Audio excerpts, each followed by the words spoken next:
নীলফামারী সদর পঞ্চগড় সমাজ কল্যাণ পরিষদের উদ্যোগে আমাদের মালিকের মুখের পবিত্র বাণী কোরআনে কারীম তাফসীরুল কোরআন মাহফিলের স্বনামধন্য সভাপতি জনাব মাওলানা আমিজার রহমান আমির বাংলাদেশ জামাতে ইসলামী পঞ্চগড় ইউনিয়ন শাখা দামাত বারকাতুহুল আলিয়া পঞ্চপুকুর পঞ্চগড় না এটাকে 2 দিন ব্যাপী না রকনুজ্জামান এসেছে। মাহফিলের প্রধান অতিথি শাইখুল মাশায়েখ বাংলাদেশ জামাতে ইসলামী নীলফামারী জেলা শাখার নায়েবে আমির ইসলামিক চিন্তাবিদ শিক্ষাবিদ ডক্টর মোহাম্মদ খায়রুল আনাম দামাত বারকাতুহুল আলিয়া। এতক্ষণ যারা আলোচনা রেখেছেন মাওলানা মোকাররম হোসাইন সাইদি, মাওলানা হাফিজুর রহমান জিহাদি, মঞ্চে বসা ওলামা ইকরাম, সামনে বসা মুসলমান ভাইরা, পর্দার আড়ালের সম্মানিতা মা এবং বোনেরা, প্রশাসনের ভাইরা, প্রাণপ্রিয় নীলফামারীবাসী, আল্লাহর দরবারে শুকরিয়া আদায় করছি। ঠান্ডা মাথার ইসলামের দুশমন ধরা পড়েছে, অত জোরে বলা দরকার। দল মত জাতি বর্ণ ধর্ম নির্বিশেষে কোরআনের এই আলোচনায় যারা আমরা দিনের বেলায়, এখন প্রচন্ড গরম, এরপরেও আমরা অপেক্ষা করে এসেছি কোরআনের কিছু কথা শোনার জন্যে, জানার জন্যে। আফদালুল ইবাদাতি তিলাওয়াতুল কোরআন। পৃথিবীতে যত নফল ইবাদত আছে এর চাইতে আর উত্তম ইবাদত আল্লাহর কাছে নেই। সুতরাং এই সুন্দর মুহূর্তে সুন্দর উত্তম ইবাদতে যারা খুশি হয়ে বলছে আলহামদুলিল্লাহ, দরুদ আর সালাম পড়ছি আমাদের নবী মুহাম্মদ রাসূলুল্লাহ সাল্লাল্লাহু আলাইহি ওয়াসাল্লামের প্রতি। রবিউল আউয়াল মাস চলছে, আপনারা জানেন। এ মাস আসলে কিছু আবেগওয়ালা মুসলমান নবীজি মুহাম্মদ রাসূলুল্লাহর নাম নিয়ে তার জন্মের দিন মনে করি এমন কিছু করে যেটা ইসলাম বহির্ভূত। যদিও রংপুর বিভাগের এই এলাকায় সমস্ত অনেক কিছুই নেই, এগুলো চট্টগ্রাম, কক্সবাজার ওই সমস্ত এলাকাগুলোতে বেশি। আল্লাহ রাব্বুল আলামিন আমাদেরকে শিরিক এবং বেদাত থেকে যেন বাঁচিয়ে রাখে। যতটুকু ইসলাম পারমিশন দিয়েছে অতটুকুর ভেতরে আমরা সীমাবদ্ধ থাকবো ইনশাআল্লাহ। আল্লাহর পক্ষ থেকে নবীর উম্মতের জন্য 2টা ঈদ বরাদ্দ। কয়টা? জবান খুলে বলেন কয়টা? এর বাইরে যদি কেউ নতুন করে নবীর জন্ম নিয়ে আরেকটা ঈদ বানায়, সে ইসলামের ভেতরে বেদাত আবিষ্কার করে।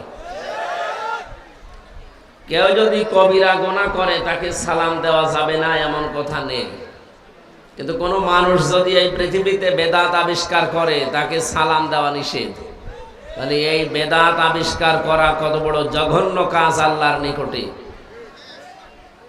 আমরা সতর্ক থাকবো, আমাদের ইসলামে নতুন কিছু যেন ঢুকে ইসলাম মনে করে আমরা পালন না করি। বলেন আমিন। সূরা মুমতাহিনা, এখান থেকে 12 নম্বর আয়াতের অংশ বিশেষ আমরা পড়েছি। তাফসীরুল কোরআন মাহফিল আপনারা লিখেছেন, আমরা তাফসীর আকারে কথা বলার চেষ্টা চালাবো ইনশাআল্লাহ। ওয়া মা তাওফীকি ইল্লা বিল্লাহ।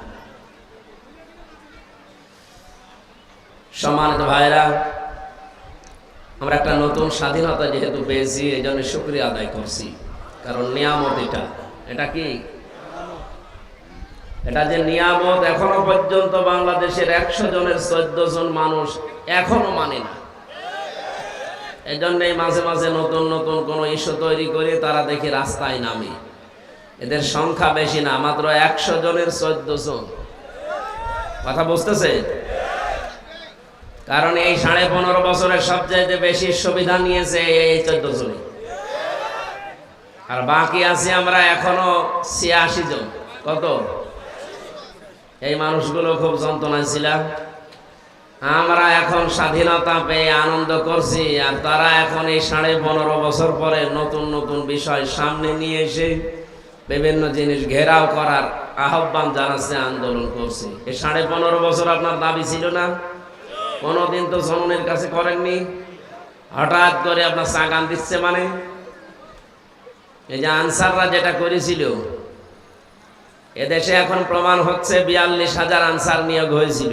তার ভেতরে 32,000 গোপালী।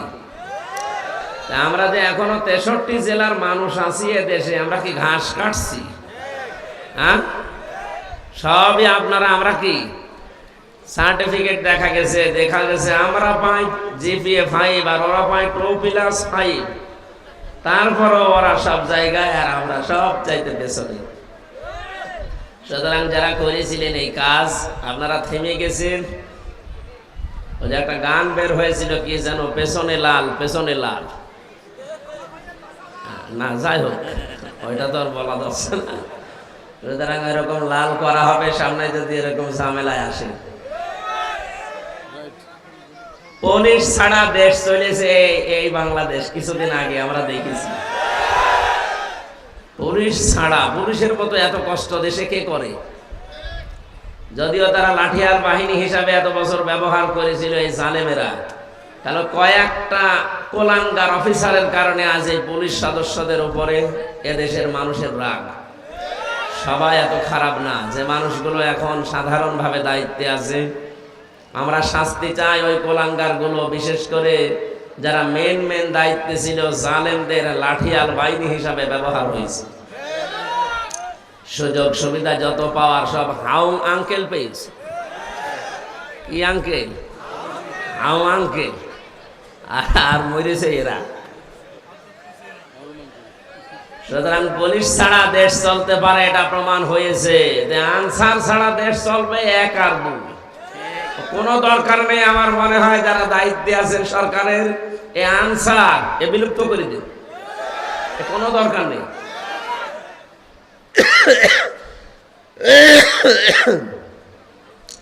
এই নিয়ামতটা পাওয়ার পরে এখনো পর্যন্ত 100 জনের 14 জন যারা খুশি হতে পারেননি, আপনি আবার কবে কি পেলে খুশি হবেন বলেন?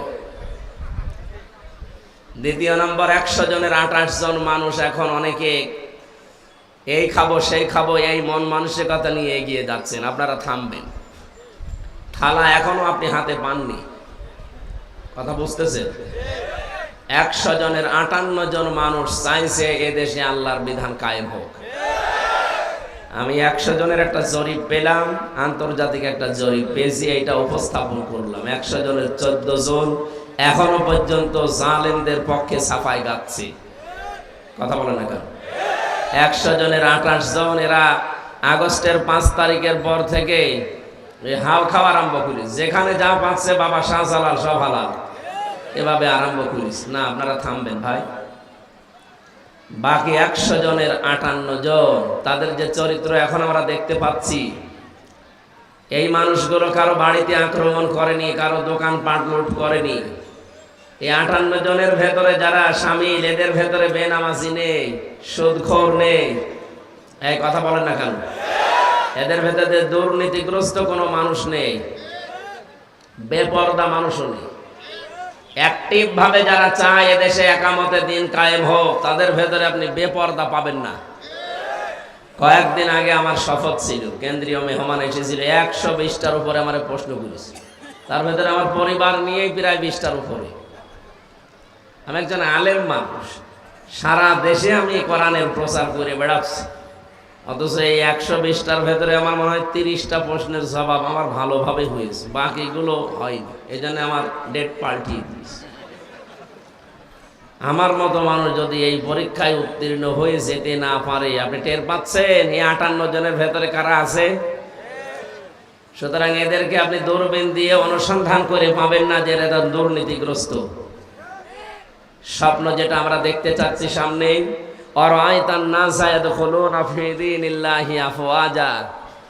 বিজয় যখন আসে কয়েকটা জিনিস দেখা যায়। তার 1 নম্বরে এই দলে দলে পালে পালে মানুষ দেখবেন ইসলামে আসতেছে।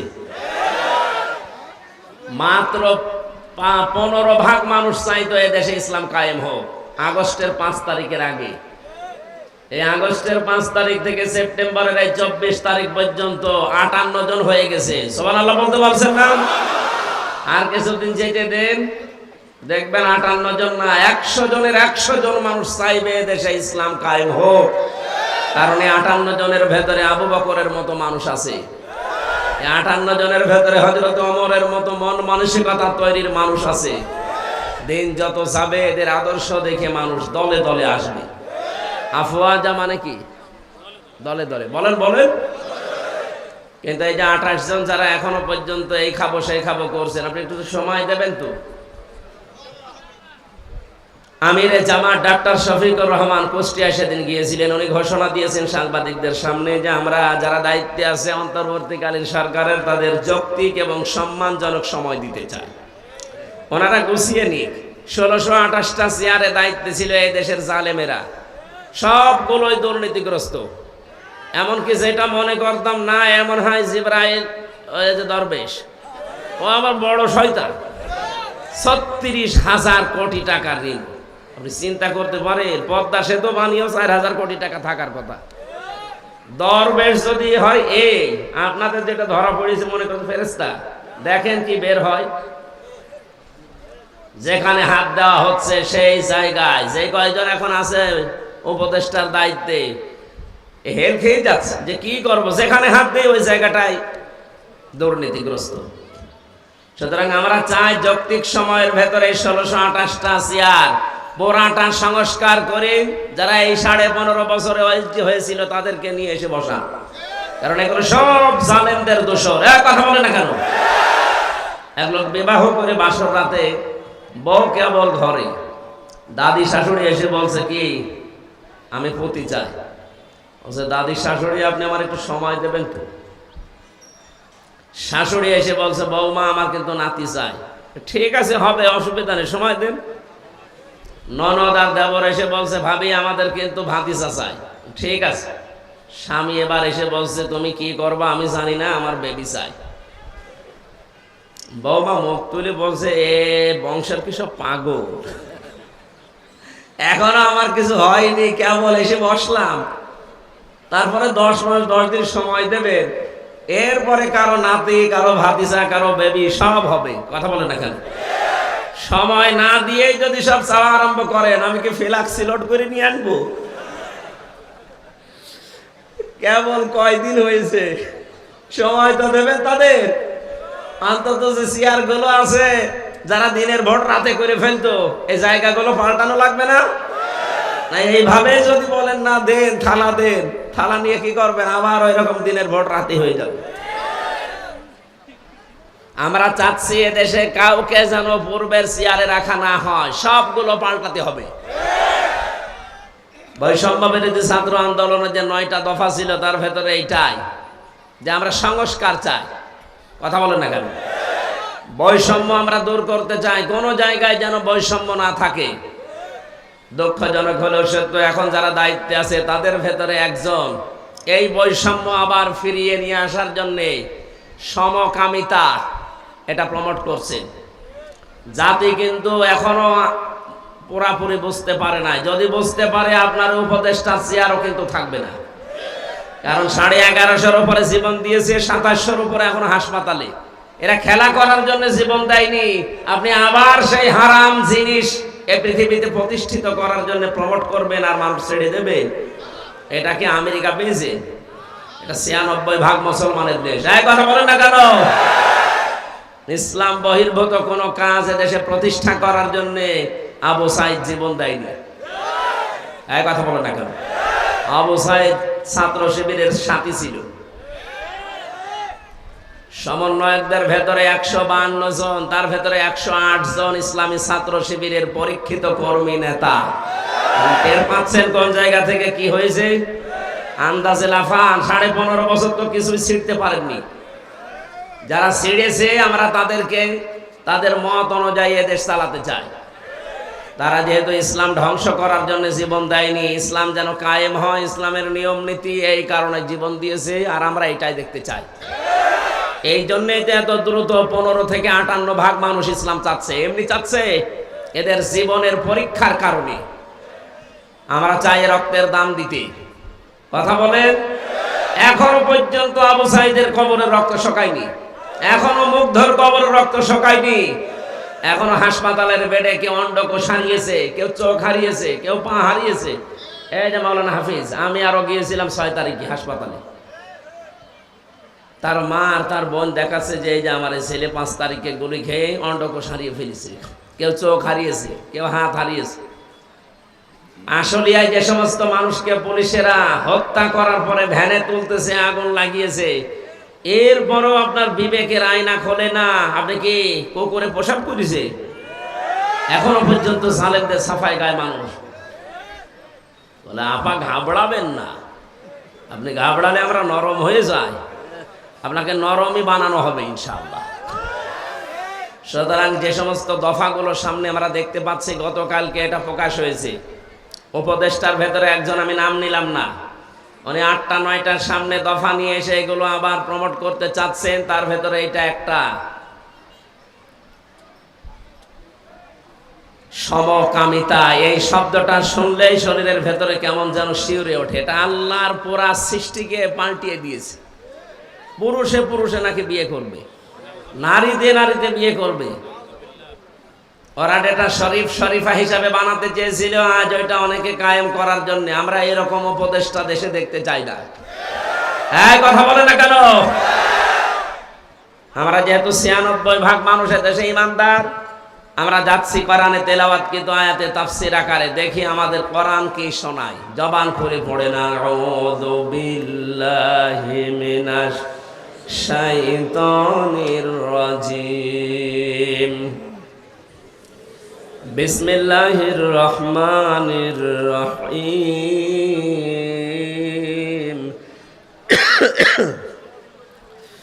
ওয়ালা ইয়াসরিকনা ওয়ালা ইয়াজনিনা ওয়ালা ইয়াকতুলনা আওলাদাহুন্না ওয়ালা ইয়াতিনা বিবহতান। সূরা মুমতাহিনা শব্দের শাব্দিক অর্থ হচ্ছে পরীক্ষিতা নারী। কোন নারী?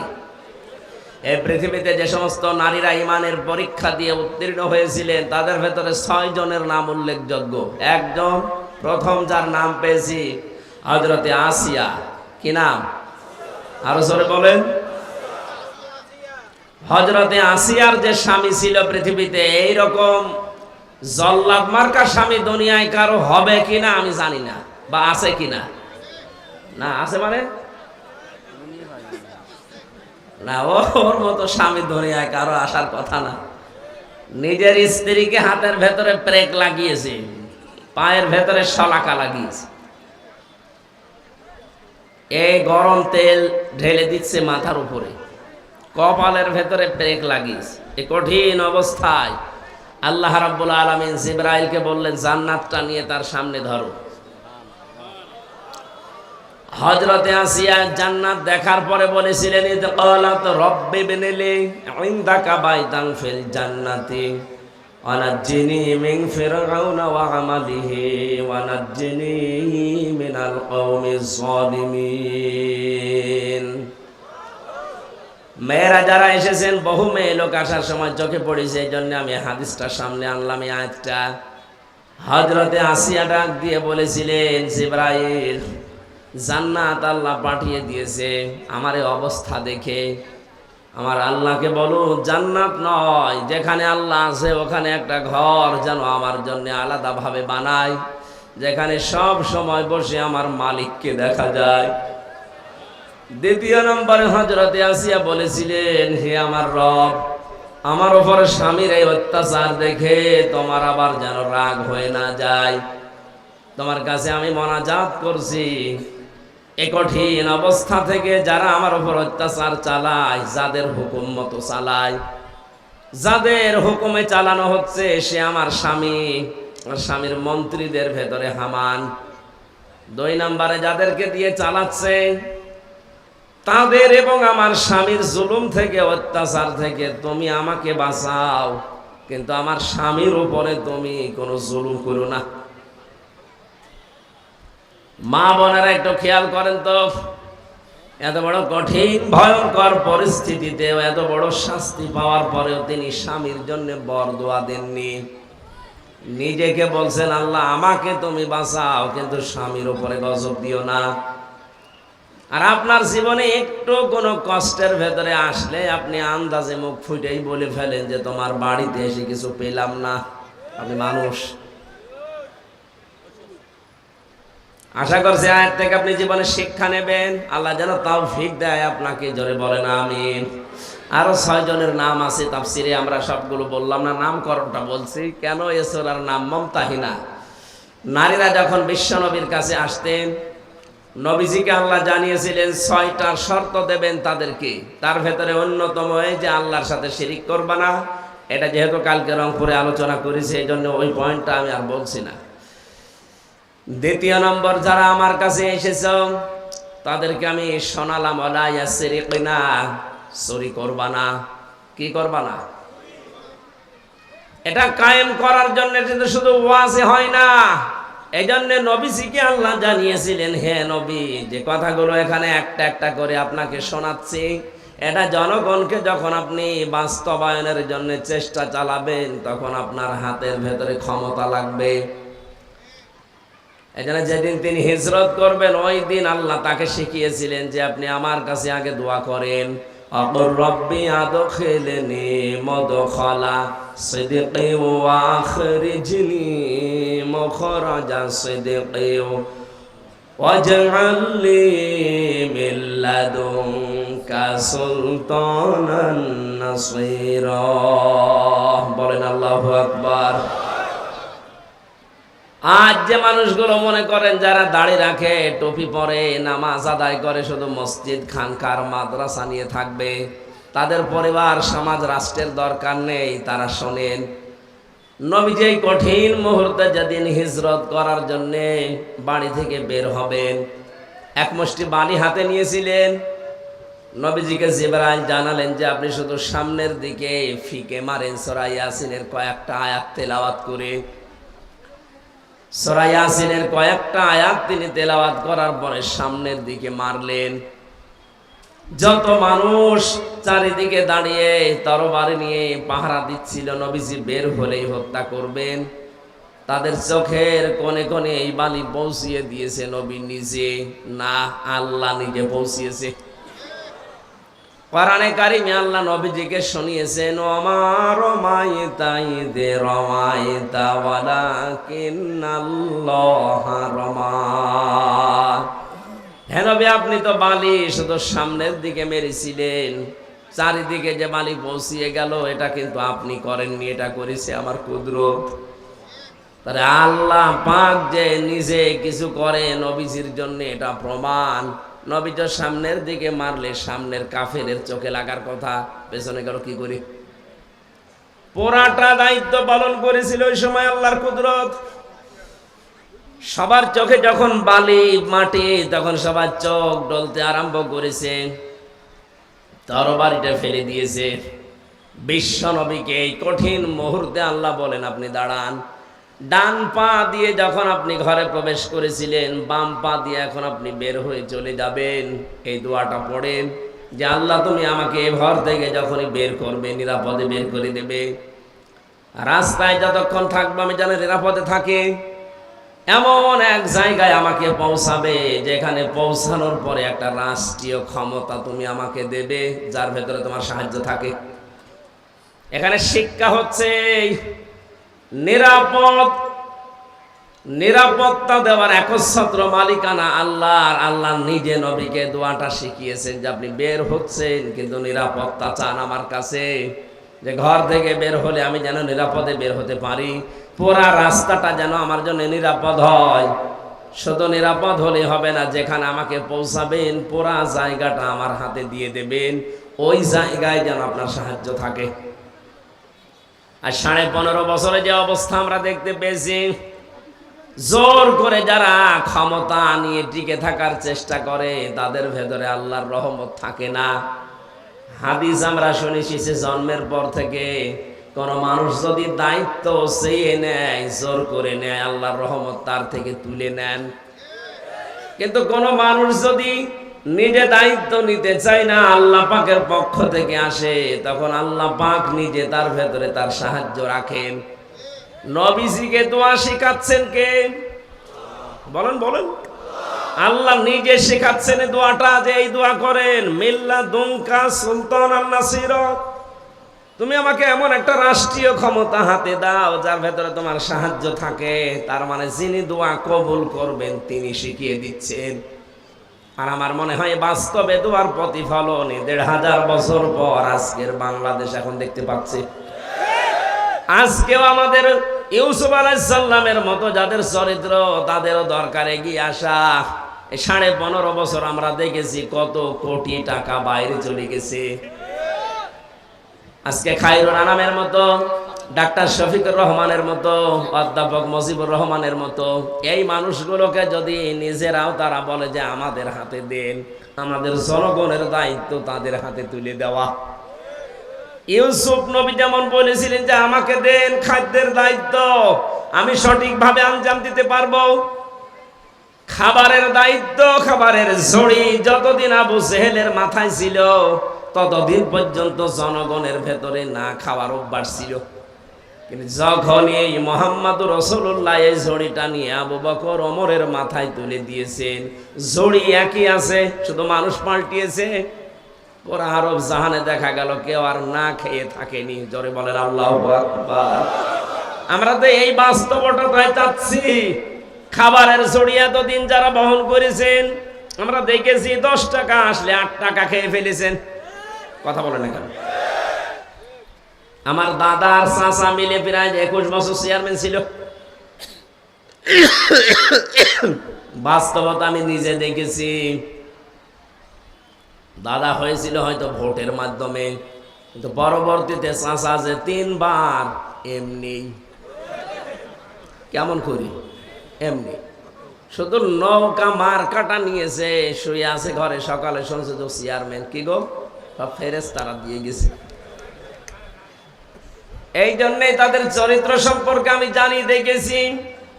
1 কোটি টাকা যদি খরচ করে 5 কোটি টাকা তারা তুলে ফেলেছে। কিন্তু যে মানুষগুলোর নাম বললাম, অধ্যাপক মুজিবুর রহমানের রাজশাহীর, ডাক্তার শফিকুর রহমান মৌলভী বাজারের, ডক্টর খায়রুল আনাম এই নীলফামারীর, এই মানুষগুলো যদি দায়িত্ব নিতে পারে, এদের তো টাকা নেই যে 1 কোটি টাকা খরচ করবে। আপনাকে চাও হয়তো দিতে পারবে না, বিড়িও দিতে পারবে না, উল্টা করে নিজে তাকে আরো চা খাওয়ানো লাগবে। তাহলে টাকা মারার অভ্যাস আসবে কোত্থেকে? যা বাজেট হবে ওইটা তো খরচ করবে। এর বাস্তব প্রমাণ আমরা দেখেছি সাতক্ষীরা। মুহাদ্দিস আব্দুল খালেক পুলিশ ধরতে গেছে, জিজ্ঞাসা করছে পুলিশ নিজেই, যে বাড়িতে আসার সময় দেখে জোয়াল আর নাঙ্গল নিয়ে আসতেছে মাঠ থেকে। বলে আমরা এসেছি এলাকার এমপি কে ধরার জন্যে। কে? আব্দুল খালেক। বলেন চলেন বাড়িতে। বাড়ি দিয়ে দেখে টিনের বাড়ি, চারিদিকে বেড়া দেওয়া। পুলিশ আশ্চর্য হয়ে বলেছে আমরা এই জীবনে প্রথম দেখলাম যে একটা এমপির বাড়ি টিনের, চারিদিকে বেড়া দেওয়া। সেই মানুষগুলোর উত্তরসূরি আজকে কিছুক্ষণ আগে কথা বন্ধ করার জন্য মিল্লাদুনকা সুলতানান নাসীরা, রাষ্ট্রীয় ক্ষমতা লাগবে সামনে। সে সময় যেহেতু এসে পড়েছে আর সুযোগ আমাদের সামনে, এটা যদি হাতছাড়া হয়ে যায় কিয়ামত পর্যন্ত পস্তাবেন। আপনি মনে করছেন না যারাই আসবে ওরা চুরি করবে না? কে বলেছে আপনাকে? কে বলেছে আপনাকে আগস্টের 5 তারিখের পর থেকে বাকি সময় দেখতে পাচ্ছেন না? থালা হাতে না পেয়ে অনেকে শুরু করে দিয়েছে। একটা পরীক্ষা চলছিল, অনেকেই ফেল করে গেছে। এই পরীক্ষায় যারা এখনো পর্যন্ত উত্তীর্ণ হয়ে আছে, পাশ করে আছে, এরপরও যদি আপনার বিবেক না খোলে বুঝবেন আপনার বিবেক মরে গেছে। কোরআনে কারিমের বিধান আল্লাহ দিয়েছেন খেলা করার জন্য না। আস-সারিকু ওয়াস-সারিকাতু ফাকতাউ আইদিয়াহুমা জাযাম বিমা কাসাবা নাকালাম মিনাল্লাহ। আল্লাহ পাক বলেন চোর যদি পুরুষ হয় নারী হয়, সাক্ষ্য প্রমাণে যদি ধরা পড়ে তার হাত কেটে দাও। আজ বাংলাদেশে সেই 10 সালে যখন ধরা পড়েছিল, এই যে বস্তা ভর্তি টাকা নিয়ে কালো বিড়াল, এই সময় যদি আমরা হাত কেটে দিতে পারতাম কোরআনের আইন দিয়ে, এই 24 সাল পর্যন্ত আর কেউ চুরি করার সাহস পেত না।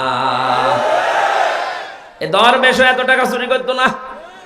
কথা বলছে না কেন? সুতরাং না, তোমরা যেন চুরি না করো, এটা শুধু ওয়াজের কাজ না, এটা কার্যকর করে দেখাতে হয়। আরে কার্যকর করতে হলে বিধান নিয়ে যাওয়া লাগবে সংসদে। সংসদে যদি 151 জন আপনি পাঠাতেই না পারেন, কবে এই আইনটা বাস্তবায়ন করবেন? শুধু ওয়াজ করেন, ওয়াজ করেন, ওয়াজ করে করবো কি? আপনি যদি নিজেকেই নিজে পরিবর্তনে নিয়ে আসেন, তাহলে ওয়াজ করে লাভ হবে। আর যদি বলেন যে যা বলছে বলুক গা, শুনি আমি আবার ওই কান দিয়ে বের করে বাড়ি চলে যাব, যান, কিয়ামতের আগে দেশে চুরি বন্ধ হবে না। না, জেনা যেন না করো। জেনা বন্ধ করার জন্যে আজকে যে 9 দফা শুনলাম, একজন উপদেষ্টা দিয়েছে, তার ভেতরে 3 নাম্বার পয়েন্ট এই যে মেয়েদেরকে গর্ভধারণ করতে দেওয়া লাগবে। মেয়েদেরকে বৈধ হোক অবৈধ হোক গর্ভধারণ করতে দেওয়া লাগবে। তার মানে জেনার কারখানা খুলতে চাচ্ছে। এটা বন্ধ করার জন্য ওয়াজে হবে। সব কিছু খুলে রেখে দিয়েছেন। আকাশ সংস্কৃতির নামে কত কিছু আসতেছে। বন্যার পানির মতো ভারত থেকে পিন আপ করা পত্রিকাগুলো আসে। আপনি কি করে জেনা বন্ধ করবেন? কন্ট্রোল করা দরকার স্যাটেলাইট গুলো, কন্ট্রোল করা দরকার এই বন্যার পানির মতোই পিন আপ করা পত্রিকাগুলো। আর এটা করার জন্য শুধু ফোফা দিয়ে হবে না, আইন লাগবে। আর আইন যারা তৈরি করবে তাদেরকে পাঠাতে হবে। আপনাদেরকে আমি খুব সূক্ষ্ম কথা বলছি, হজ না করে আপনি হজের সওয়াব পাবেন, যাকাত না দিয়েও যাকাতের সওয়াব পাবেন, নামাজ না পড়েও আপনি নামাজের সওয়াব পাবেন। সূরা নিসা 5 নম্বর পারা 10 নম্বর পৃষ্ঠা 13 নম্বর লাইনের 85 নম্বর আয়াতে আছে, মাইয়াশফা শাফাআতান হাসানাতান ইয়াকুল্লাহু নাসীবুম মিনহা ওয়া মাইয়াশফা শাফাআতান সাজ্জিয়াতান ইয়াকুল্লাহু কিফলুম মিনহা ওয়া কানাল্লাহু আলা কুল্লি শাইইন মুকিতা। বলেন আল্লাহু আকবার। রব্বুল আলামিন বলেন, কেউ যদি কোনো ভালো কাজে সুপারিশ করে, সাহায্য করে, সহযোগিতা করে, রায় দেয়, সমর্থন জানায়, ভোট দেয়, ওই লোকটা ভালো কাজ করে যে সওয়াব পাবে, আপনি শুধু রায়টা দিয়ে সেই সওয়াব পাবেন। এই জন্য অনেক হামজা কিয়ামতে উঠে বলবে, আল্লাহ আমি তো হজ করিনি, হজের সওয়াব তোমার ফেরেশতারা মনে হয় ভুল করে লিখে ফেলেছে। রব্বুল আলামিন বলেন, হামজা আমি জানি তুমি হজ করনি, কিন্তু তুমি এমন মানুষকে রায় দিয়েছিলে, সমর্থন জানিয়েছিলে, সুপারিশ করেছিলে, ভোট দিয়েছিলে, যেই লোকটা তোমার ভোট পাওয়ার পরে ক্ষমতায় গিয়ে সংসদে হজের পক্ষে কথা বলেছিল। ধর্ম মন্ত্রণালয়ে যিনি দায়িত্বে আছেন এখন উপদেষ্টা ডক্টর আফাম খালিদ স্যার, উনি বলছেন আমরা সব জায়গায় কথা বলে বলে এই সিন্ডিকেটটা ভাঙার চেষ্টায় আছি। উনি যেহেতু এখন একা, এইরকম মানুষ যদি আমরা 151 জন তৈরি করতে পারি, 7 লাখ, 7.5 লাখ, 8 লাখ টাকা লাগবে না, 3.5 লাখ টাকায় ফরজ হজ করা যাবে। আপনার এই সুপারিশের মাধ্যমে খাইরুল আলমের মতো মানুষ যদি হজের পক্ষে সংসদে কথা বলতে পারে, আপনি হজ করেননি ঠিক আছে, কিন্তু কিয়ামতে হজের সওয়াব নিয়ে হাজী সাহেবের কাতারে দাঁড়াতে পারবেন। এই সুযোগ যদি সামনে আসে আপনি কাজে লাগাবেন তো? কোন আঙ্গুল দিয়ে তোলেন তো দেখি আঙ্গুলটা। লিল্লাহি তাকবীর,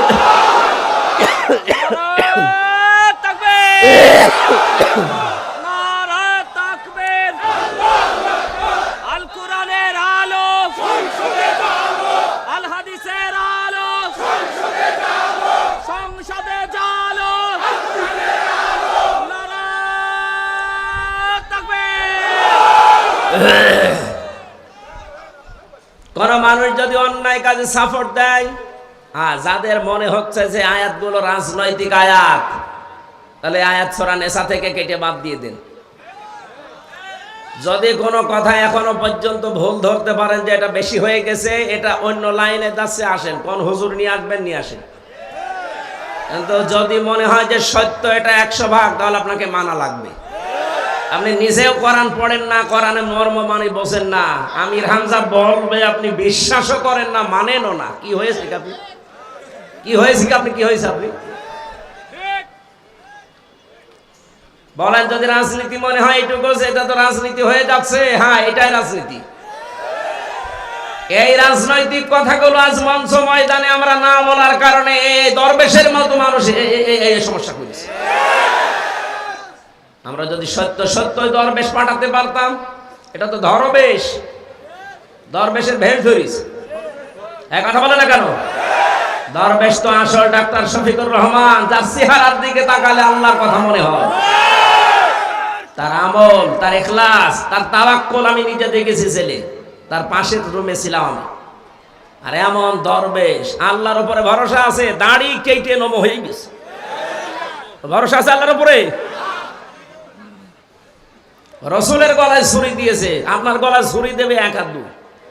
দাড়ি কেটে ফেলা মানে রসুলের গলায় ছুরি দেওয়া, এই কথা বলেন না কেন?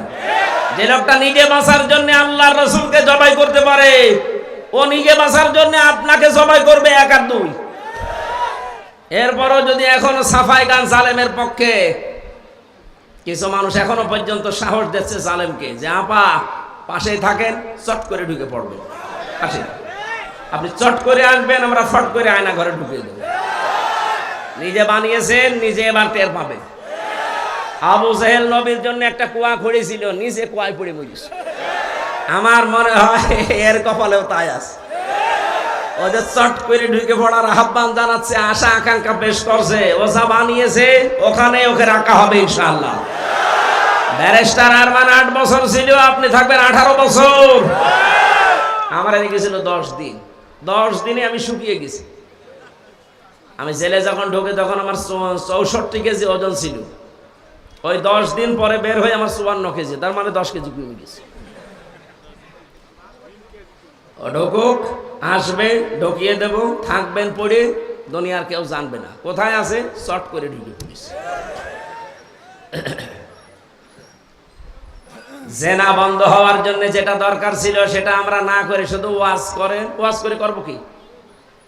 কি ওয়াজের কাজ হলে আল্লাহ কোরআনে আয়াতগুলো ওয়াজের জন্য দিতেন না, এটা দিয়েছেন রাষ্ট্রে ক্ষমতা হাতে নিয়ে এটা বন্ধ করার জন্য। বিশ্বনবী মুহাম্মদুর রাসূলুল্লাহ আয়াতের তাফসিরে তার চাচাতো ভাই হযরত আব্দুল্লাহ ইবনে আব্বাস রাদিয়াল্লাহু তাআলা আনহু, রাইসুল মুফাসসিরিন বলা হয়, তিনি ব্যাখ্যা করছেন এইভাবে, আপনি যদি রায় দেন, এই রায় পেয়ে এই লোকটা যদি এই যে এখানে যে ছিল দায়িত্বে, সিনেমা তৈরি করে, এই কথা বলছে না কেন? নিজে নায়ক হয়ে গেছে। এই নায়ক হয়ে কত মেয়ে লোকের দিকে লোলুপ দৃষ্টিতে তাকিয়েছে।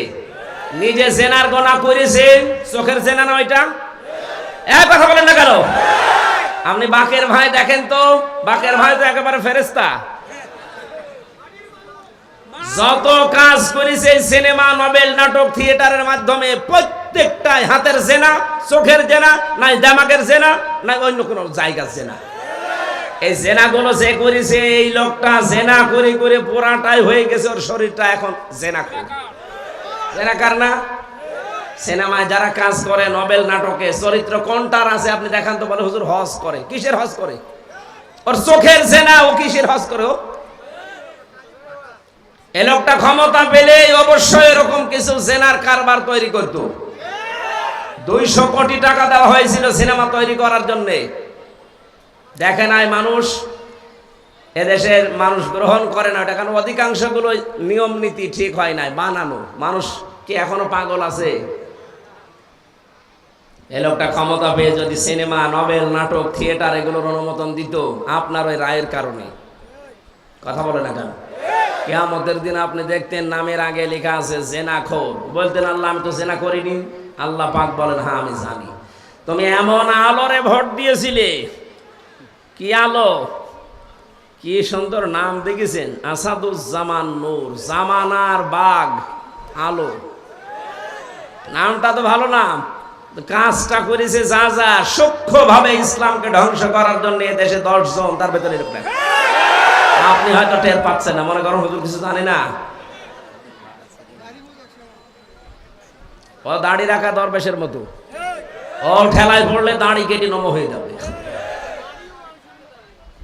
দাড়ি আপনি খায়রুরা নামের কাটান তো ফাঁসি হয়ে যাবে। মীর কাশেম আলীর মতো দাড়ি কাটাতে পারবেন না। কারণ দাড়ি আমরা মেকি দাড়ি না লোককে দেখানোর জন্য রাখি না, এটা নবীর সুন্নাত মনে করে রাখি। আর কথা বলে না কেন? জেনা করেন তখন আপনার আমল নামায় দেখবে যে জেনা কি গো, আমি তো জেনা করিনি। আল্লাহ বলেন আমি জানি জেনা করিনি, কিন্তু এমন মানুষকে রায় দিয়েছিলে সমর্থন দিতে, এ লোকটা ক্ষমতা পেয়ে জেনার কারবার খুলেছিল, ওখান থেকে ফ্ল্যাক্সি লোড হয়ে তোমার আমল নামায় এসেছে। এখন তুমি জেনাকারের কাতারে দাঁড়াও। নীলফামারীবাসী জেনাকারের কাতারে কিয়ামতে দাঁড়াতে চান? যদি হযরতে ইউসুফ নবীর কাতারে দাঁড়াতে চান তাহলে খায়রুল আনামের পক্ষে আপনাকে থাকা এটা ফরজ। নামাজের মতো ফরজে কাজটা। বলে ভোট কোথায় আছে? আপনি কোরআন শরীফ নিয়ে আসেন, সূরা নিসা 5 নাম্বার পারা 6 নাম্বার পৃষ্ঠার 7 নাম্বার 6 নাম্বার লাইনে আছে, ইন্নাল্লাহা ইয়া'মুরুকুম আন তু'আদ্দুল আমানাতি ইলা আহলিহা। এই যে আমানাতি, এই বহু বচনের ব্যাখ্যায় আল্লামা শফি রহমতুল্লাহ আলাইহি উনি লিখেছেন আমানাত মানে ভোট। মারিফুল কোরআন নিয়ে আসেন, আমি বাংলায় দেখিয়ে দিচ্ছি। আমি আন্দাজে বলছি না, সব পড়ে বলছি। আর আন্দাজে বললে হবে, যে সব আলেম বসে আছে না, আপনি যে পান না ভোট কোথায় আছে, রায় কোথায় দেবেন, সমর্থন জানাবেন, সুপারিশ করবেন, ভোট দেবেন, এটা যদি কোরআনে না থাকে তো কোরআনে আছে কি? এটা তো দুনিয়ার কাজ না, নেতা নির্বাচন করা দুনিয়ার কাজ, এটা আখিরাতের কাজ। এইটা দিয়ে আপনার আখিরাত তৈরি হবে। কারণ কিয়ামতে আল্লাহ এমন মানুষের পেছনে আপনাকে তুলবে যেই লোকটার পেছনে দুনিয়ায় আপনি ছিলেন। এটাকে আমি বানালাম। সূরা বানী ইসরাঈল 15 নম্বর পারা 8 নাম্বার পৃষ্ঠা 3 নাম্বার লাইনের 72 নাম্বার আয়াত। এত দলিল দিয়েও মানুষের মন পায় না আমি। হ্যাঁ, এত কিছু বলেন, এত দলিল দেওয়ার পরেও আমি আয়াত পারা পৃষ্ঠা লাইন রুকু সূরার নাম তাফসীরের নাম সব বলে দিই মানুষের সহজার্থে। এরপরও কিছু মানুষের মন খারাপ হয়, মনে মনে করেন না এ কি বেশি বলে ফেললো, বেশি বলে ফেললে এর আমার ছাড়বে? কিয়ামতের ময়দানে ইয়াউমা নাদউ কুল্লা উনাসিম বিইমামিহিম, আল্লাহ পাক বলেন প্রতিটি মানুষকে আমি ডাক দেব তার নেতার সাথে। কার সাথে? নেতা যদি হয় আপনার এরকম 2 নাম্বার, ওর দিকে তাকিয়ে আল্লাহর রাগ হয়ে যাবে, তখন আর আপনার দিকে আল্লাহ তাকাবে না, সরাসরি ওর সাথে জাহান্নামে দিয়ে দেবে।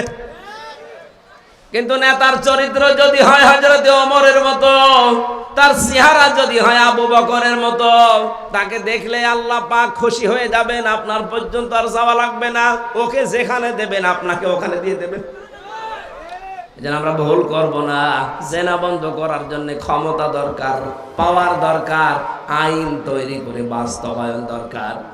সামনে যেহেতু আসতেছে, আল্লাহ পাক আমাদেরকে দিয়ে এরকম ভালো ভালো কাজে আঞ্জাম দেওয়ার তৌফিক দিন, বলেন আমিন। এবার আমি 3 নাম্বার যে বিষয়টা নেওয়ার জন্য বসেছিলাম ওইটা বলছি, এই খুব ভালো করে খেয়াল করবেন। রব্বুল আলামিন বলেন ওয়ালা ইয়াতিনা ওয়ালা ইয়াকতুলনা আওলাদাহুন্না ওয়ালা ইয়াতিনা বিবহতান, সন্তান হত্যা করবা না। যে ব্রণ অনেকে নষ্ট করে ফেলেন, সন্তানটা পেটে যাবার পর যে মানুষগুলো খাদ্যের ভয়ে নিজের সাথে খাবারে বসবে এই ভয়ে যারা সন্তান হত্যা করে ফেলেন, এটা কিন্তু মানুষ হত্যা করার শামিল। শারীরিক কোনো কারণে ডাক্তারের পরামর্শ নিয়ে আজল করা যায় যাচ্ছে, কিন্তু সন্তান হয়ে যাওয়ার পরে ওটা যদি আপনি দুনিয়ার কোনো ভয়ে নষ্ট করে ফেলেন, মেরে ফেলেন, মানুষ হত্যার গোনা নিয়ে কিয়ামতে ওঠা লাগবে। এটা আইন পাশ করার দরকার, কিন্তু আইন পাশ করার সিস্টেম এখন আমাদের হাতে আসেনি। এজন্য আমরা নিজেরা সচেতন হব, আমরা যেন এরকম কোনো হত্যার সাথে শরীক না হই। আজ বাবা আর অপরাধের কারণে অনেকে সন্তানের দিকে আঙ্গুল তুলে তাকাচ্ছে, সন্তানের অপরাধের কারণে তার পেটে যেটা আছে ওর দিকে ইঙ্গিত দিচ্ছে। 15.5 বছর আমরা এটাই দেখেছি। যাদের বয়স 70 আপনি তাদেরকে যদি রাজাকার বলতেন মেনে নিতাম, যাদের বয়স 40, স্বাধীনতার প্রায় 11 বছর পরে জন্ম, আপনি তার এই গালি দেন কি হিসাবে? এমনকি তার বইয়ের পেটে যে সন্তান আছে ওইটাকেও বলে ওটা চেতনায় রাজাকার হবে। দাদার পরে বাবা, বাবার পরে নাতি পেটে আছে, ওইটা যদি চেতনায় হয় তাহলে এতদিন পর্যন্ত আপনারা যা করেছেন মানুষ হত্যার নাম নিয়ে, গমের নাম নিয়ে, খুনের নাম নিয়ে, এদের এখন যারা আসবে এরাও চেতা নাই, গমকারী, হত্যাকারী। বহতান শব্দটা কোরআনে কারিম একটা ভয়ঙ্কর শব্দ পেয়েছি আমি কোরআনে। কোরআন পড়ি আমার কাছে আশ্চর্য দুইটা বিষয় লেগেছে, একটা হচ্ছে জুলুম আর একটাই বহতান। আল্লাহ পাক বলেন তোমরা যে দোষ যে করে নাই তারে ওই দোষ দিয়ে দোষী বানিয়ে দুনিয়ায় কলঙ্কিত করবা না। অথচ 15.5 বছর এটা সব চাইতে বেশি হয়েছে এটা আমার নামে। একটা চালিয়ে দিয়েছে আমি নাকি আইএস, আমি নাকি বাংলা টিমের সদস্য। আমরা যদি বলতো এই শিবিরের লোক, জামাতের লোক, তাও একটা মেনে নেওয়া আছে। তো কথা বলছে না কেন? এমন একটা নাম দিয়েছে, জীবনেও নামও আমি শুনিনি যে আইএস কারে বলে। আনসারুল্লাহ বাংলা টিমের সদস্য কি এটা আমি জানি না, আন্দাজে 10টা দিয়ে যে 3টা বছর আপনি জেলে আমারে রেখে দিলেন, প্রমাণ তো হয়েছে যে না আমি এ দলে নেই। কয়েকদিন আগে আমার মামলা সব খারিজ হয়ে গেছে, বিচারপতি বলেছে কোনো দোষের ভেতরে পাওয়া যায়নি, পুরাপুরি মুক্ত করে দিলাম। তাহলে আমি যেহেতু নির্দোষ প্রমাণ হয়েছে আদালতের মাধ্যমে, আমার কোনো দোষ পাইনি, যে মামলা দিয়েছিল মামলার সাথে আমার ন্যূনতম কোনো সম্পর্ক নেই। তাহলে মামলার আয়ু থেকে শুরু করে একেবারে উপরের চেয়ার পর্যন্ত যারা এর সাথে টপ টু বটন জড়িত প্রত্যেকের এভাবে 3 বছর এখন জেল খাটানো উচিত। কথা বলে না কেন? শুধু জেলে দিলে তো হতো, রেখেছে ফাঁসির কন্টেম ছেলে। এরপরে আমার বাবার টাকাগুলো তো খেয়েছে, কারণে অকারণে যে বলতো 50টা মামলা দেব, শিগগির টাকা দেন। বাবা তো গ্রাম্য মানুষ, ধরার পরেই ও মুরব্বি দিয়েছে 8 লাখ। সে ছিল 10 লাখ, বলেছিল মামলা আর দেব না, একবারে 8 লাখ দিয়েও টাকাও নিয়েছে, মামলাও দিয়েছে। এটা পুরাটা মিথ্যা, আমার উপরে একটা দোষ চাপিয়ে এখন তো প্রমাণ হয়েছে যে কোনো দোষ আমার ছিল না, তাও আদালত প্রমাণ করেছে। তাহলে এখন আমি যেটা চাই, আমার উপরে যেটা চাপিয়ে দিয়েছিলেন আপনার উপর আমি চাপাচ্ছি না, আপনি যা করেছেন সেইটাই আপনাকে আমি চাপাই। কথা বলেন না কেন? আপনি তো খুনের সাথে জড়িত, আপনি গুমের সাথে জড়িত, আপনি আয়না ঘরের সাথে জড়িত। আমার দোষ নেই, আমি খালাস, আপনার তো দোষ আছে, আপনারা আমরা রাখতে চাই। আপনি থাকেন দেখে কেমন লাগে। এখনো পর্যন্ত 1,10,000-এর উপরে মানুষ জেল খাটতেছে সারা বাংলাদেশ মিলে। তার ভেতরে প্রায় 100 জনের 65 থেকে 70 জন মানুষ কিচ্ছু জানে না, আন্দাজে ও ঘরে ঘুমিয়ে আছে। সকালে লোক করে দেখছে জেলখানায়, কি গো তুই গাছ কেটেছিস? কখন কাটলাম? স্বপ্নে গাছ কেটে। আবার শুয়ে আছে জেলখানার ভেতরে, ঘুমের থেকে উঠে দেখছে আমি বাড়িতে, কি গো? মাঝখান থেকে আল্লাহর ওলিরা প্রায় 5 লাখ টাকা হাদিয়া নিয়ে চলে গেছে। আমার মামলার আয়ু যে ছিল, আমি নাম ধরে বলছি, কাজী মিজান, মাদারীপুরের ট্যাকের হাটে বাড়ি। এই শয়তান এখন পালিয়েছে। ওর যে মোট ছিল ওই সময় রিমান্ডে আমি দেখেছি, মানুষের আচরণ এরকম হয় না। একটা মানুষ কুকুরের সাথে, গরু ছাগলের সাথে অত খারাপ ব্যবহার করে না। ও যা করেছিল আলেমদের সাথে, চোখ কালো কাপড় দিয়ে বেঁধে নিয়ে, মাজায় দড়ি দিয়ে, হাতে হ্যান্ডকাপ দিয়ে টেনে নিয়ে যেত মাটির নিচে। মনে হচ্ছে যে গরু টেনে নিয়ে যাচ্ছে, অথচ নিজে নিজেই রিমান্ডে আমারে বলতো, হুজুর আপনি কিছু করেননি, আমি জানি কিছু করেননি, আপনি নিজেই বলছেন, এরপরও এরকম খারাপ ব্যবহার করেন কোন কারণে? বলে টাকা চাই। টাকাও নিস, টাকা নেওয়ার পরে যদি ভালো ব্যবহার করতো তাও তো মেনে নিয়ে যেত। বরদোয়া এমনি বের হয়, এই কারণে বের হচ্ছে। আচ্ছা, এই সমস্ত কোলাঙ্গারদের কারণে আজ এই সাধারণ কনস্টেবল, এই পুলিশ, এদেরকেও মানুষ ঘৃণা করে, দেখতে পারে না। এরা 24 ঘন্টা ডিউটি করে, আর এই শয়তানগুলো বহু কামিয়েছে আর এখন পালিয়েছে। এদের মতো কোলাঙ্গারকে যেন একটাও ছাড় দেওয়া না হয়। বিশেষ করে আমি নাম ধরে বলছি, সাবেক আইসি এই বেনজির, আসলে কোনো নজির নেই। এখন যেটা ধরা পড়ে আছে আব্দুল্লাহ আল মামুন, কত বড় শয়তান। মানুষ ওকে দেখাচ্ছে যে স্যার গুলি মারি একটা, মরে একটা, আর কেউ পালায় না। এইটা দেখার পরে ওরে এখনো ফাঁসি না দিয়ে রেখে দিয়েছেন, মানে ওরে এক্ষুনি ফাঁসি দেওয়া লাগবে। আর যারে দেখিয়েছে ওই কামাল কিসের মাল, ওরে এখন কামাল বানানো দরকার। নির্ভেজাল টাটকা শয়তান ছিল এগুলো, শুধু মদের আর নারীর উপরে থাকতো। কোন চরিত্র আছে এই মানুষগুলো? বললে অনেক পুলিশ ভাইদের মন খারাপ হয়, হ্যাঁ এত নেকেট কথা বলে। নেকেট কি পেয়েছেন? ও যা করেছে ও কি মানুষের আচরণ বলে? জঙ্গির নাটক সাজিয়ে এই যে মনিরুল, এই লোকটা আন্দাজে জঙ্গির একটা নাটক সাজিয়ে বাইরের দেশকে দেখাতে যে দেশের জঙ্গি আছে। কিসের জঙ্গি আছে? 3টা বছরে জেলখানার ভেতরে কোনো জঙ্গি পায়নি, এগুলো জঙ্গিও সাজিয়েছে। ভারতকে আর আমেরিকাকে দেখাতে চেয়েছে দেশে জঙ্গি আছে। আমাদের আপা না থাকলে আপনারা বাঁচবেন না, এই ধোকা দিয়ে বোকা বানিয়ে রেখেছিল। এখন কিন্তু তারা টের পেয়েছে পুরাটা তো ধোকা, এই জন্য এবার আর রাজি হয়নি, এবার গণেশ উল্টিয়ে গেছে। হ্যাঁ কথা বলছেন কেন? এই জঙ্গি নাটককারী এই মনিরুলের আমরা শাস্তি চাই। কাউন্টার টেররিজমে যেই লোকটা আমাকে পিটিয়েছে, পিটানোর জন্য আদেশ দিয়েছে আসাদুজ্জামান, আমি ওইভাবে ওকে পিটাতে চাই। কারণ আমার তো কোনো দোষ পাইনি, প্রমাণ হয়েছে আদালতে, ওকে আমি পিটাতে চাই। এরপরে যা হয় আমার কপালে।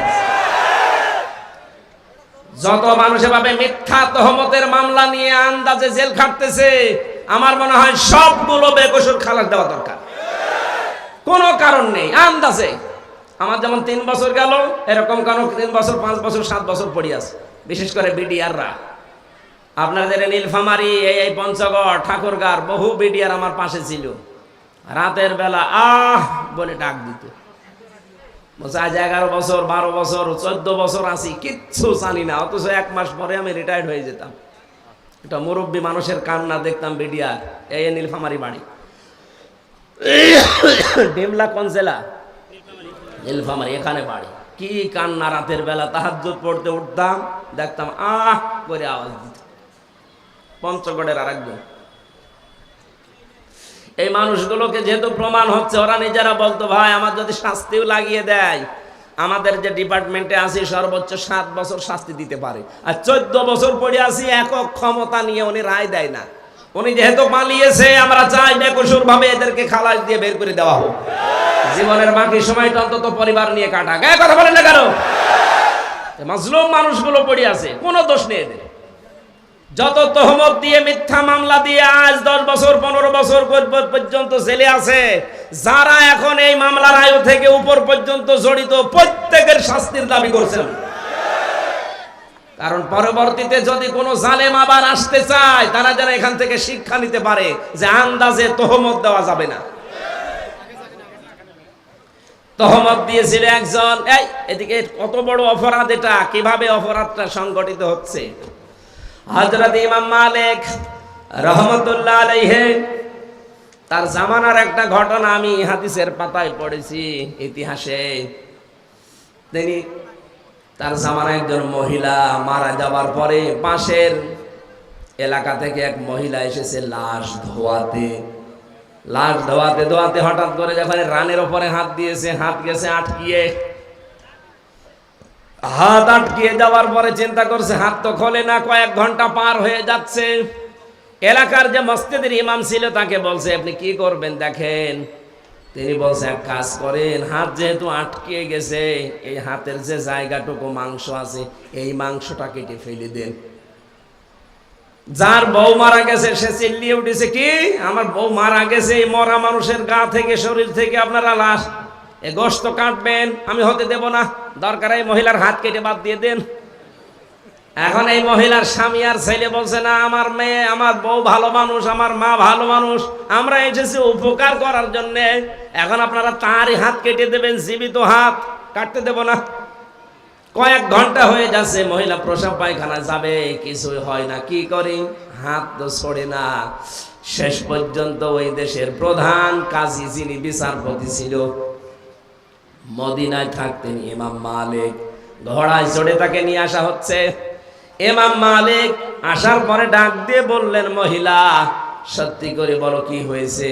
প্রথমে মেয়েটি বলছে আমি কিচ্ছু জানি না, শুধু লাশ ধোয়াতে ধোয়াতে হাত লেগে গেছে আর ছড়ে না। ইমাম মালিক বলে দেখো আমার কাছে কিন্তু কোরআন হাদিসের রাডার আছে, আমি ধরে ফেলবো। সত্যি করে বলো কি করেছিলে? মেয়েটা বলে, ইমাম সাহেব আমার তেমন কিছু মনে পড়ছে না, তবে একটা কথা আমার মনে হচ্ছে, আমি লাশ ধোয়ানোর সময় একটা খারাপ মন্তব্য এই মহিলার উপরে নিক্ষেপ করেছিলাম যে তুমি তো উপরে ফিটফাট ভালো, ভেতরে তোমার সদরঘাট, তোমার চরিত্র ঠিক নেই। আমি একদিন একটা ছেলে পুরুষের সাথে তোমাকে গাড়িতে করে যেতে দেখেছিলাম, অথচ পরবর্তীতে আমি খোঁজ নিয়ে জেনেছি যে ওই ছেলেটা তার ভাইয়ের ছেলে। একটা মহিলার যদি ভাইয়ের ছেলে হয় সম্পর্কে কি হয়? ফুফু হয়। ফুফু কি হয়?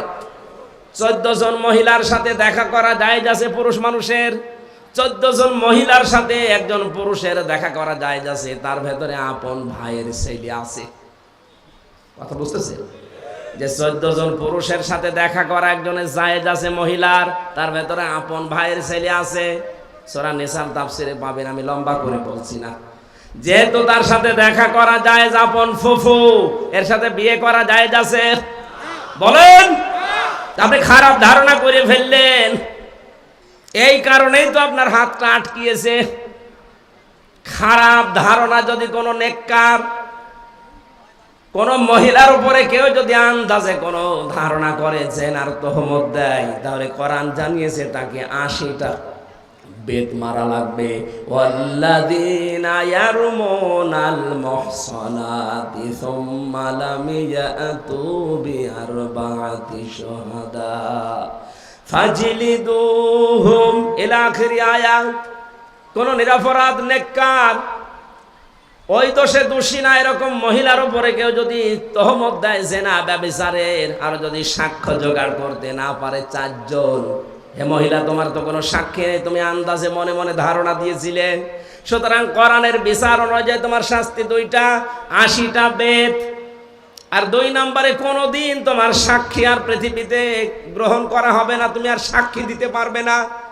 আমার মনে হয় এই বাস্তবতাটা বাংলাদেশে যদি আজ কায়েম থাকতো, যে আন্দাজে কারো উপরে দোষ দিলে যদি প্রমাণ না হয় তাহলে তাকে 80টা বেত মারা লাগবে, আর জীবনেও কোনোদিন তার সাক্ষী আর নেওয়া হবে না। এদেশে হাজার হাজার মামলা এমনি খালাস হয়ে যেত, কারণ আপনার সাক্ষী তো আর কোনোদিন নেওয়া হবে না। 2 নম্বরে 80টা বেত লাগানো হবে যদি এই মামলা প্রমাণ করতে না পারেন। আমারটা যেমন প্রমাণ করতে পারেনি, তাহলে এই মিজানকে কত কত বেত লাগানো উচিত কোরআন অনুযায়ী? 80টা। কয়টা? আর কোনোদিনও কোনো মামলার আয়ু হতে পারবে না, সাক্ষী হতে পারবে না। এটা কোরআনের নির্দেশ, যদি এটা কায়েম থাকতো তাহলে এটা আমরা দেখতে পেতাম। ইমাম মালিক ডাক দিয়ে বলে, মহিলা আমি কোরআনের রাডার ওই সময় বুঝে ফেলেছি যে অবশ্যই তুমি কিছু করেছিলে। অমাইয়াকে সেবে খতিয়াতান আও ইসমান সুম্মা ইয়ারমি বিহি বারিআন ফাকাদ হাইতামালা বুহতানা ওয়া ইসমাম মুবিনা। নিরপরাধ মানুষের উপরে দোষ চাপিয়ে নিজে ভালো সাজে, নিজেকে ভালো মনে করে। আল্লাহ পাক বলেন সে যেন প্রকাশ্য পাপের বোঝা বহন করে নিয়ে বেড়ায়। তুমি নিজে হয়তো এরকম উল্টাপাল্টা মহিলা আন্দাজে একটা ভালো মানুষের উপরে একটা জেনার তহমত নিক্ষেপ করলে, ধারণা করলে, আল্লাহ এই শাস্তি দুনিয়ায় তোমারে দিয়েছে, তোমার হাতটা গেছে আটকিয়ে। আমার মনে হয় এরকম শাস্তি যদি আজ বাংলাদেশে একটা কোন জেলায় হয়তো যে হাত আটকিয়ে যাচ্ছে দোষ দিলেই, তাহলে এদেশেই তহমত বন্ধ হয়ে যেত। ইমাম মালিক বললেন আমার কাছে কোরআন হাদিসের রাডার ছিল। মান সালিমাল মুসলিমুনা মিন লিসানিহি ওয়া ইয়াদিহি। মুসলমান তো ওই মহিলাকে, ওই পুরুষকে বলা হয় যার হাতের দ্বারা আর মুখের দ্বারা অন্য মুসলমান শান্তি পায়। এটা তো একটা মুসলিম মহিলা, তার লাশ ধোয়াতেছিলেন, হঠাৎ কেন মুখ দিয়ে এই ধারণাটা বের করলে? হাত দ্বারা যখন এই ধারণাটা করছিলে ধোয়ানোর সময়, আল্লাহ তোমার হাত এই কারণে আটকিয়েছে। এখানে হাত মানে শুধু এই হাত না, মুখ মানে শুধু এই মুখ না। পৃথিবীতে ক্ষমতারও হাত আছে, টাকা পয়সার হাত আছে, প্রভাব প্রতিপত্তির হাত আছে। কোন হাতের দ্বারা, কোন মুখের দ্বারা অন্য কোন মুসলমান যেন অশান্তিতে না থাকে, ঝামেলায় না পড়ে। যদি পড়ে তাহলে তুমি আর নবীর উম্মত না, মুসলমান না। ইমাম মালিক বললেন, সাক্ষী যেহেতু নেই, মনে মনে ধারণা করেছিলে কোরআনের সূরা নিসা 6 নাম্বার আয়াত অনুযায়ী 4 নাম্বার আয়াত অনুযায়ী আমি 2টা শাস্তির প্রথমটা তোমারে এখন দেব। 80টা বেত মারা হবে। পর্দার আড়াল থেকে জল্লাদকে বললেন, ওর পিঠে বেত লাগাও। 79টা হয়ে গেছে। ইমাম মালিক রহমতুল্লাহ আলাইহি ডাক দিয়ে বললেন, কাজী সাহেব খবর কি? বলে, না, জল্লাদ তো বলছে এখনো পর্যন্ত হাত ছড়ে না। ইমাম মালিক বললেন, আমি সূরা নিসার উপরে, সূরা নূরের উপরে 100 ভাগ বিশ্বাস করি আল্লাহর কোরআন। কোনদিন আমার আল্লাহ এটা মিথ্যা প্রমাণ করবে না। বাকি আছে কয়টা? বলে, একটা চাবুক বাকি আছে। বিসমিল্লাহ বলে এবার আরম্ভ করো। বিসমিল্লাহ বলে যখন 80 নাম্বারটা মেরেছে, চট করে হাত খুলে গেছে। মিথ্যা তহমত কত কত কঠিন জায়গায় পৌঁছায়। একটা দৃষ্টান্ত শুধু দিলাম, আজ বাংলাদেশে মিথ্যা তহমতের ছড়াছড়ি চলছে। এমনকি 5 তারিখের পর থেকে এ পর্যন্ত অনেকেই এই মিথ্যা তহমতের শামিল হয়ে নিরপরাধ মানুষ ও জুলুমের শিকার হয়ে বিভিন্ন রকমের ঝামেলায় পড়েছে। ডাক্তার শফিকুর রহমানের নাম বলছে এ কারণে, এই লোকটার চাইতে তো আপনি বেশি ক্ষতিগ্রস্ত হননি, এই লোকটার চাইতে বেশি জুলুমের শিকার আপনি হননি। তার ছেলে জেলখানায়, তার বউ অসুস্থ, তার দলের লোক সব পালাচ্ছে, কেউ জেলখানায়। এত বড় কঠিন পরিস্থিতি এই 15.5 বছর সে লোকটা পার করেছে। এরপরও 5 তারিখের পরেই কেমন উদারতা দেখিয়েছে যে আমি সবাইকে আমার দলের পক্ষ থেকে আল্লাহর জন্য মাফ করে দিলাম। আর ভিকটিম যারা আছে তারা যদি কিছু করে আমি সাহায্য করব, কিন্তু আমাদের দলীয় ভাবে আমার নিজের পক্ষ থেকে আমি আল্লাহর জন্য সবাই 15.5 বছরের অপরাধ মাফ করে দিলাম। ওই অন্য কেউ তো বাংলাদেশে কথা বলতে পারেনি। এই কথা বলেন না কেন? কেউ বলতে পেরেছে কথাটা? কত বড় মন হলে কথা বলা যায়, নিজে ভিকটিম হওয়ার পরেও। আমারও পর্যন্ত এখনো উদারতা আসেনি। আমার মন বলে ওদেরকে যদি পেতাম, যা যা দিয়েছে আমারে, আমি তাই দিতাম। কিন্তু উনি আল্লাহ এমন ভাবে ওনারে বানিয়েছে, আল্লাহ রাব্বুল আলামিন মনে হচ্ছে একেবারে হাতে ধরে দেখিয়েছে। যারা বহতান যারা এখনো পর্যন্ত আছেন, মেয়েদের ভেতরে অভ্যাসটা এখনো জারি আছে। মা বোনেরা থামবেন, আন্দাজে কারো উপরে দোষ চাপিয়ে দেবেন না। এরকম যদি কারো হাত আটকে যায়, সেদিন কিন্তু বুঝবে তামাম দুনিয়ায় আপনারও নিয়ে ওয়াজ হবে। কথা বলেন ঠিক কিনা? আল্লাহ আমাদের হেফাজত করুন। ভেতরে আমার অনেক ঘেমে যাচ্ছে, আর অবস্থাও তো ভালো না। কখন বৃষ্টি নেমে যায় আমরা শেষ করে দিচ্ছি। রাতের বেলা আসেন, এই পাশেই করে মাহফিল আছে। আল্লাহুম্মা আমিন। লা ইলাহা ইল্লা আনতা সুবহানাকা ইন্নী কুনতু মিনাজ জালিমিন। আল্লাহ তাআলা জিনা, মানুষ হত্যা করা আর বহতান, এই সম্পর্কে যতটুকু কথা শুনলাম আমাদেরকে মেনে চলার তৌফিক দাও। মাহফিলের আয়োজন করতে গিয়ে যারা শ্রম দিয়েছে, আল্লাহ তুমি এদেরকে মেহেরবানি করে ওমরের মতো কবুল করে নাও। মা বোনদেরকে তুমি মঞ্জুর করো। আল্লাহ তাআলা আকাশের অবস্থা ভালো না, বিদ্যুৎ চমকাচ্ছে, এই জন্য আমরা আজকে শেষ করে দিয়েছি। প্রচন্ড গরমে যারা কষ্ট স্বীকার করেছে এদেরকে তুমি ক্ষমা করে দাও।